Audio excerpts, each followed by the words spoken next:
നമ്മുടെ ബഹുമാന്യനായ പ്രധാനമന്ത്രി ശ്രീ മോഡിയുടെ പ്രതിച്ഛായ ഈ ഇലക്ഷനിൽ ഗുണം ചെയ്തിട്ടില്ല എന്ന് ഉള്ള ആ ചോദ്യം എനിക്ക് വളരെ ഇഷ്ടപ്പെട്ടു. എന്തോ പ്രതിച്ഛായ എന്ന് എനിക്ക് മനസ്സിലായില്ല. പ്രതിച്ഛായ ഉണ്ടോ ഇല്ലയോ എന്ന് നമ്മളെക്കഴിയും അറിയേണ്ടത് അദ്ദേഹത്തിനെ തിരഞ്ഞെടുത്ത വാരണാസിയിലെ മണ്ഡലത്തിലെ ജനങ്ങളാണ്, വോട്ടേഴ്സാണ്. 5 ലക്ഷത്തിൽ പരം വോട്ടിൻ്റെ ഭൂരിപക്ഷത്തോടുകൂടി ജയിച്ച ശ്രീ നരേന്ദ്രമോദി കഴിഞ്ഞ തവണ 2019 അദ്ദേഹത്തിൻ്റെ ഭൂരിപക്ഷം നമ്മൾ കണ്ടല്ലോ, കഷ്ടിച്ച് 1.5 ലക്ഷം വോട്ടിൻ്റെ ഭൂരിപക്ഷമാണ്.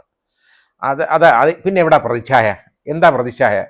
പ്രതിച്ഛായയില്ല, ഒരു ഛായയില്ല, ആ രീതിയിലേക്ക് പോയി കേട്ടോ. അത് ഇനി വേറെ ഒന്നും ഞാനതിൽ കാണുന്നില്ല. കാരണം ആ ജനങ്ങൾ അത് തിരിച്ചറിഞ്ഞെന്നുള്ളതാണ്. ഒരു ചൊല്ലുണ്ടല്ലോ, എല്ലാ കാലത്തെയും ഒക്കെയും കുറേ പേരെയും കുറേ കാലത്ത് എല്ലാവരെയും കളിപ്പിക്കാൻ പറ്റും, പക്ഷെ എല്ലാ കാലത്തും എല്ലാവരെയും കളിപ്പിക്കാൻ പറ്റില്ല എന്നുള്ള ഒരു ചൊല്ലുണ്ട്. അതാണ് ഇവിടെ നമ്മൾ കണ്ടത്, വേറെ ഒന്നുമില്ല. ഇലക്ഷൻ തുടങ്ങിയപ്പോൾ എന്തൊക്കെയായിരുന്നു പുകില്? വികസനമായിരുന്നു. അങ്ങോട്ട് വികസനം മാത്രം പോരാ എന്ന് വെച്ചിട്ട് കോൺഗ്രസിന് അടിക്കാനായിട്ട് കച്ചദ്വീപ് എന്ന് പറഞ്ഞ് ഒരു ദ്വീപിൻ്റെ കാര്യം ആദ്യം കൊണ്ടിറക്കി. കച്ചദ്വീപ് കോൺഗ്രസ്സുകാർ വിട്ടുകൊടുത്തു, അതായതാന്നൊക്കെ പറഞ്ഞൊരു ബഹളം ഉണ്ടാക്കി ഇങ്ങോട്ട് ഇറങ്ങി വന്നു. ആർക്കും വേണ്ടാത്തൊരു സ്ഥലം കേട്ടോ. അത് ഏതാണ്ട് ഇന്ത്യക്ക് വലിയ നഷ്ടപ്പെടുത്തി എന്നുള്ളത്. എന്നാൽ ഇന്ത്യയുടെ സ്ഥലം ചൈന കയ്യേറിയതിനെ കുറിച്ചുള്ള പ്രശ്നമൊന്നുമില്ല. അത് കയ്യേറ്റം ഇല്ലെന്നാണ് പറഞ്ഞേക്കുന്നത്. കാരണം അത് ചൈനയ്ക്ക് അനുവദിച്ചു കൊടുത്തു, കിട്ടി. അപ്പോൾ കയ്യേറുന്നില്ല എന്ന്, കയ്യേറ്റമില്ല എന്ന് പറഞ്ഞാൽ അത് ചൈനയുടെ സ്ഥലമാണെന്നങ്ങ് സമ്മതിക്കല്ലേ, അപ്പോൾ കാര്യം തീർന്നു, എളുപ്പമുണ്ട്. ഇതുപോലാണ് ഓരോ കാര്യങ്ങളിൽ ചെയ്യുന്നത്. അത് അങ്ങ് കഴിഞ്ഞു. കച്ചദ്വീപും കഴിഞ്ഞതിന് ശേഷം അവിടെ അതുപോലെ വികസനമായിരുന്നു, ഭയങ്കര വികസനമായിരുന്നു. ഇതൊന്നും വില പോകുന്നില്ല എന്ന് ആദ്യം നമ്മൾ പറഞ്ഞ പോലെ ഒരു തവണ കഴിഞ്ഞപ്പോൾ തോന്നി. പിന്നെ പെട്ടെന്ന് കാർഡ് മാറ്റി. രാജസ്ഥാനിലെ പ്രസംഗത്തിന് ചെന്നപ്പോഴത്തേക്ക് വികസനമൊക്കെ അങ്ങ് മറന്നിട്ട് പറഞ്ഞു, നുഴഞ്ഞുകയറ്റക്കാർക്കും മക്കളെ ഉൽപ്പാദിപ്പിക്കുന്നവർക്കും കേട്ടോ എന്ന് മുസ്ലിങ്ങളെ ഉദ്ദേശിച്ച് പറഞ്ഞതാണത്. അവർക്ക് വേണ്ടിയാണ് കോൺഗ്രസ് നിൽക്കുന്നതെന്നും അവർക്കെല്ലാം എടുത്തു കൊടുക്കുമെന്നും നിങ്ങളുടെ എല്ലാ സാധനങ്ങളും, അതായത് പിന്നോക്കക്കാരെന്നല്ല ഉള്ളത്, പട്ടികജാതി പട്ടികവർഗക്കാർക്ക് ഉള്ള അവരുടെ എല്ലാ സ്വത്തുക്കളും അവരുടെ എല്ലാ ആനുകൂല്യങ്ങളും തട്ടിയെടുത്ത് കോൺഗ്രസ് ഈ പറയുന്ന ആളുകൾക്ക് കൊടുക്കും, അതായത് മുസ്ലിങ്ങൾക്ക് കൊടുക്കും എന്നുള്ള ധ്വനിയിൽ അങ്ങോട്ട് തുടങ്ങി. പച്ചവർഗീയത അങ്ങ് മാറി. പ്രധാനമന്ത്രിയുടെ പരിവേഷമൊക്കെ അവിടെ പോയി. അതാണ് പ്രതിച്ഛായ ഇല്ല എന്ന് ഞാൻ പറഞ്ഞത്. കാരണം അതോടുകൂടി പ്രതിച്ഛായ നഷ്ടപ്പെട്ടു. ഒരു പ്രധാനമന്ത്രി ആയിരിക്കുന്ന ആള് അതേപോലെ അതപ്പതിക്കാൻ പാടില്ല എന്നുള്ളൊരു കാഴ്ചപ്പാട് ഞാൻ നേരത്തെ പറഞ്ഞു, ഇപ്പോഴും എനിക്കത് തന്നെ ഉണ്ട്. അവിടെ സംഭവിച്ചത് എന്താണെന്ന് നോക്കൂ. ഈ അദ്ദേഹം പോയി പ്രസംഗിച്ച ആ മണ്ഡലം ഉണ്ടല്ലോ, ആ മണ്ഡലത്തില് 2.5 ലക്ഷത്തിൽ പരം വോട്ടിനാണ് കേട്ടോ എതിർഭാഗം ജയിച്ചത്, കോൺഗ്രസ് ജയിച്ചത്. അതാ നമ്മൾ ആലോചിക്കണ്ടേ. മതിയല്ലോ. അതാണ് പ്രതിച്ഛായ. ഇത് ജനങ്ങൾക്ക് ഇത്രയും അതായത് ഈ വർഗീയത, പച്ചവർഗീയത, വർഗീയ വിഷം തുപ്പുമ്പോൾ അത് മനസ്സിലാക്കാൻ അല്പമെങ്കിലും കഴിവുള്ളവരാണ് ഇന്ത്യക്കാരെന്നൊന്ന് തിരിച്ചറിയണമായിരുന്നു നമ്മുടെ ബഹുമാന്യനായ പ്രധാനമന്ത്രി. അതറിഞ്ഞില്ല, അതാണ് പ്രശ്നം.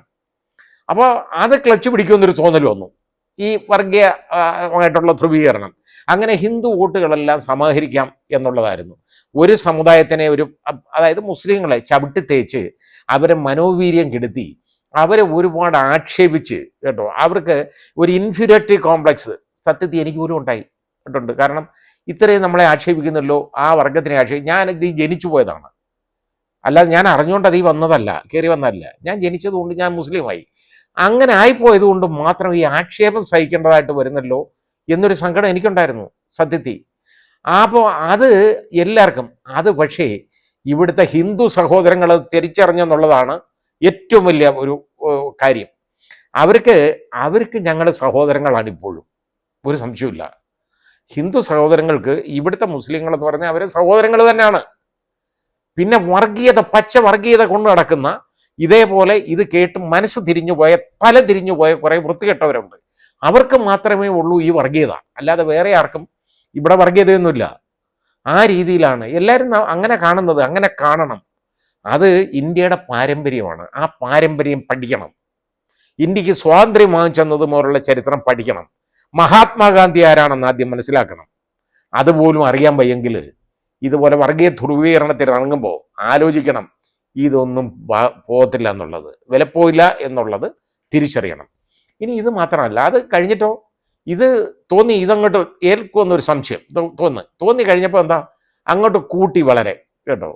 ഇവിടെ അതായത് അവിടോട്ട് വന്നിട്ടുണ്ടെങ്കിൽ മുസ്ലിങ്ങൾക്ക് വേണ്ടി ഉള്ള കാര്യങ്ങളാണ് ചെയ്യാൻ പോകുന്നത്. എല്ലാം പിടിച്ചു പറിച്ച് നിങ്ങളുടെ സഹോദരിമാരുടെ എല്ലാം വസ്തുക്കളെല്ലാം പിടിച്ചു പറിച്ച് മുസ്ലിങ്ങൾക്ക് കൊടുക്കും. ഈ രീതിയിലുള്ള അങ്ങോട്ട് തുടങ്ങി. അതായത് ഞാൻ ജീവിച്ചിരിക്കുമ്പോൾ മുസ്ലിങ്ങൾക്ക് സംവരണം കൊടുക്കില്ല കേട്ടോ. ആ, മുസ്ലിങ്ങൾ പിന്നോക്കക്കാരാണെങ്കിൽ അതിനകത്ത് അവർക്ക് സംവരണം കൊടുക്കാൻ ഭരണഘടന പറഞ്ഞിട്ടുള്ളതാണ്. അത് ഇദ്ദേഹം പറയേണ്ട കാര്യമൊന്നുമില്ല. അദ്ദേഹം വിചാരിച്ചാൽ ഒന്നും ചെയ്യാനും ഒക്കത്തില്ല. അല്ലെ ആ ഭരണഘടന മാറ്റിമറിക്കണം. അതിനുള്ള ഒരുക്കമുണ്ടായിരുന്നു. അവരുടെ ഒരാൾ തന്നെ കർണാടകത്തിൽ നിന്ന് പുലമ്പിയതല്ലേ, ഞങ്ങൾ ഭരണഘടന തിരുത്തി എഴുതും 400 വോട്ട് കിട്ടിയാലെന്ന്, 400 പരം സീറ്റ് കിട്ടിയാലെന്ന്. ഏതായാലും 400 പരം കിട്ടിയാലെന്ന് പറഞ്ഞു കേട്ടോ. അതൊരു വലിയ കാര്യം. ഇനി അങ്ങോട്ട് തിരുത്താൻ ചെല്ലുന്നാണ് മതി കേട്ടോ. തിരുത്തണമെങ്കിലേ, ഭരണഘടന തിരുത്തണമെങ്കിലേ 3/2 ഭൂരിപക്ഷം വേണം. അല്ലാതെ ഭരണഘടനയൊന്നും തിരുത്താൻ പറ്റത്തില്ല. എളുപ്പമുള്ള കാര്യമല്ല. ഇനി നടക്കാൻ പോകുന്നില്ല ഈ വൃത്തികേടുകൾ. അതെല്ലാം ഈ പറഞ്ഞതെല്ലാം തിരിച്ചെടുക്കേണ്ട ഒരു സ്റ്റേജാണ് ഇപ്പോൾ. എന്നിട്ട് ക്ഷമ പറയണം ഇന്ത്യയിലെ ജനങ്ങളോട്. കാരണം ഇതേപോലെ ഒരു വർഗീയ ധ്രുവീകരണം ഇന്ത്യയിൽ ഉണ്ടാക്കാൻ ശ്രമിച്ചതിന് ശ്രമേ നടന്നുള്ളൂ, കാര്യം നടന്നില്ല. അടുത്തത് എന്താ നമ്മൾ കണ്ടത്? പിന്നെ അങ്ങോട്ട് കഴിഞ്ഞിട്ട് ഉടനെ അത് ഇലക്ഷൻ കമ്മീഷൻ്റെ കാര്യം പറയാതിരിക്കുന്ന കാര്യം ഞാൻ അതിനെക്കുറിച്ച് പ്രത്യേകം ഒന്നും പറയുന്നില്ല. പ്രധാനമന്ത്രിക്ക് എന്തും പറയാം, ഒരു കുഴപ്പമില്ല കേട്ടോ. ഇല്ല, സിനിമയെ പറഞ്ഞ പോലെ എന്തോ ആർക്കോ ക്ഷീണമാകാം, പാല് കൂടുതൽ വേണമെന്ന് പറഞ്ഞപ്പോൾ അത് എന്ന് നല്ലവണ്ണം കലങ്ങിയില്ല എന്ന് പറഞ്ഞപ്പോൾ പറഞ്ഞത് അത് അത് മറ്റേ എതിർഭാഗത്തിന് ചെസ് കളിക്കാനാ. അപ്പം അയാൾക്ക് ക്ഷീണമാകാം എന്ന് പറഞ്ഞാൽ ഒരു കുഴപ്പമില്ല, അയാളായിട്ടാണ് അച്ഛനെ കണ്ടുകൊണ്ടിരിക്കുന്നത്. ഏതാ രസം. ഈ രീതിയിൽ ഏതായാലും ശരി, ആ രീതിയിലുള്ള വർത്തമാനമൊക്കെ അങ്ങോട്ട് പറഞ്ഞ് നാണം കെട്ട് നാറി. അത് തന്നെ സംഭവിച്ചേക്കുന്നത്. പിന്നെ ഇവിടെ പ്രതിച്ഛായ. അതുകൊണ്ട് ആ ചോദ്യത്തിന് ഒരു പ്രസക്തിയില്ല. പ്രതിച്ഛായ എന്ന് പറയുന്ന ഒന്നില്ല, ഒരു ഛായയേ ഇല്ല. ചിലപ്പോൾ ചായ കാണുമായിരിക്കും, അത്രയേ ഉള്ളൂ. അതല്ലാതെ വേറെ ഒന്നും ഞാൻ കാണുന്നില്ല.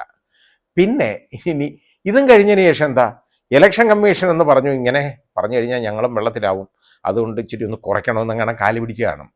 അപ്പോൾ പോയിട്ട് അവിടെ പറഞ്ഞു, ഞാനങ്ങനെ എന്ന് വേറെ ഇന്ത്യ ഹിന്ദു മുസ്ലിം വർഗീയതയെക്കുറിച്ച് പറയുന്ന ദിവസം എൻ്റെ രാഷ്ട്രീയ ജീവിതം അവസാനിക്കും എന്ന് പറഞ്ഞ ആള് അതിൻ്റെ പിറ്റേ ദിവസം മഹാരാഷ്ട്രയിൽ പോയി നിന്ന് പ്രസംഗിച്ചു. അത് നന്നായി. അതുകൊണ്ട് അവിടെ കോൺഗ്രസിന് എത്ര വോട്ട് കിട്ടിയെന്നറിയാം. അതായത് ഹിന്ദു ബജറ്റും മുസ്ലിം ബജറ്റും ഉണ്ടാക്കും എന്നുള്ളതാണ്. മുസ്ലിങ്ങൾക്ക് 15% ബജറ്റ് അലോക്കേഷൻ കൊടുക്കുമെന്നാണ് പറഞ്ഞേക്കുന്നത്. ഈ രീതി കോൺഗ്രസ് ജയിച്ചു കഴിഞ്ഞാൽ ഈ രീതിയിലുള്ള പ്രഖ്യാപനം. ഇത് മാത്രമോ? അവിടെ പോയി UP പോയി പ്രസംഗിച്ചതോ, കോൺഗ്രസ് ജയിച്ചു കഴിഞ്ഞാൽ ഞങ്ങൾ പണിഞ്ഞ രാമക്ഷേത്രം അവർ ബുൾഡോസർ കയറ്റി ഇടിക്കുന്നതാണ്. ബുൾഡോസർ കയറ്റി ആരെയാ വഴി ഇടിച്ചുകൊണ്ടിരിക്കുന്നത് എന്നുള്ളത് എല്ലാവർക്കും അറിയാവുന്നതാണ്. ഒരു പ്രത്യേക വിഭാഗത്തിൻ്റെ വീടുകളാണ് എല്ലാം ബുൾഡോസർ കയറ്റി ഇടിച്ചത്. അതിൻ്റെ ഗുണം അറിഞ്ഞല്ലോ. ഇപ്പോൾ ആ വർഗീയ വിദ്വേഷത്തിൻ്റെയും അവിടെ ഉണ്ടായ ലഹളയുടെയും നേട്ടം ഇപ്പോൾ കൊയ്തല്ലോ. എന്ത് വൃത്തികേടും കാണിക്കാവുന്ന ഒരു മുഖ്യമന്ത്രി അവിടെ ഉള്ളപ്പോൾ ഇതെല്ലാം ചെയ്യാം എന്നുള്ള ഒരു രീതിയിലായിരുന്നു. പക്ഷേ അവിടുത്തെ ജനങ്ങളുണ്ടല്ലോ, അതിന് മറുപടി കൊടുത്തു ശരിക്ക്.